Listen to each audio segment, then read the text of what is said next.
Cristiano রোনালদোর কাছে বয়স কেবলই ছকে বাঁধা এক সংখ্যা, নয়তো ৩৯ বছর বয়সেও যা করে চলেছেন তিনি তা সম্ভব না অনেকের পক্ষে ক্যারিয়ারের পিক টাইমেও। ইউরোপ ছেড়ে এশিয়া পাড়ি জমানোর পর তার দেখানো পথে অনেক বড় তারকাই তো এসেছেন সৌদি আরব, কিন্তু সেখানে মহাতারকা একজনই। সাদিও মানে, বেনজেমা, রবার্তো ফিরমিনোরা হয়তো ক্যারিয়ারের সেরা সময় পার করে এসেছেন ইউরোপে, কিন্তু ক্রিস্টিয়ানো রোনালদো সেটা টেনে নিয়ে এসেছেন সৌদি আরব। আর তাই গেল বছর জানুয়ারিতে যোগ দেওয়ার পর ফেব্রুয়ারিতেই সবাইকে পেছনে ফেলে প্রথমবারের মতো জেতেন প্লেয়ার অব দ্য মান্থ পুরস্কার।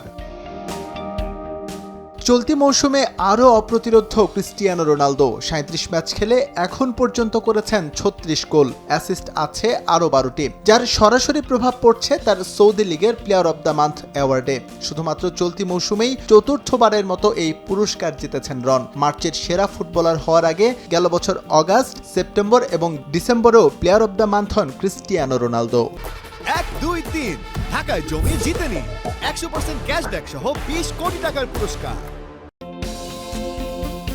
মার্চে আল নাসরের হয়ে ৫ ম্যাচে ৫ গোল করেন বিশ্বের অন্যতম সেরা ফুটবলার। এর মধ্যে এএফসি চ্যাম্পিয়ন্স লিগের প্রথম ম্যাচে গোলশূন্য থাকলেও পরের ম্যাচে পেনাল্টি থেকে স্কোর করেন তিনি। আর প্রো লিগে ৩ ম্যাচ খেলে হ্যাটট্রিক সহ করেন ৪ গোল। এই মাসে সৌদি প্রো লিগের প্লেয়ার অব দ্য মান্থ পুরস্কার দেওয়ার পেছনে বিবেচনা করা হয়েছে তার এই পারফরম্যান্স। প্রতিপক্ষ খেলোয়াড়কে ঘুষি মারা এবং রেফারির সঙ্গে অসৌজন্যমূলক আচরণের জন্য কদিন আগে ২ ম্যাচের জন্য নিষিদ্ধ হন ক্রিস্টিয়ানো রোনালদো। পরে আবেদনের প্রেক্ষিতে তার নিষেধাজ্ঞা কমিয়ে করা হয় ১ ম্যাচ। সেই নিষেধাজ্ঞা কাটিয়ে আল খালিজের বিপক্ষে ফেরার ম্যাচের আগেই তার হাতে তুলে দেওয়া হয় প্লেয়ার অব দ্য মান্থ পুরস্কারের ট্রফি।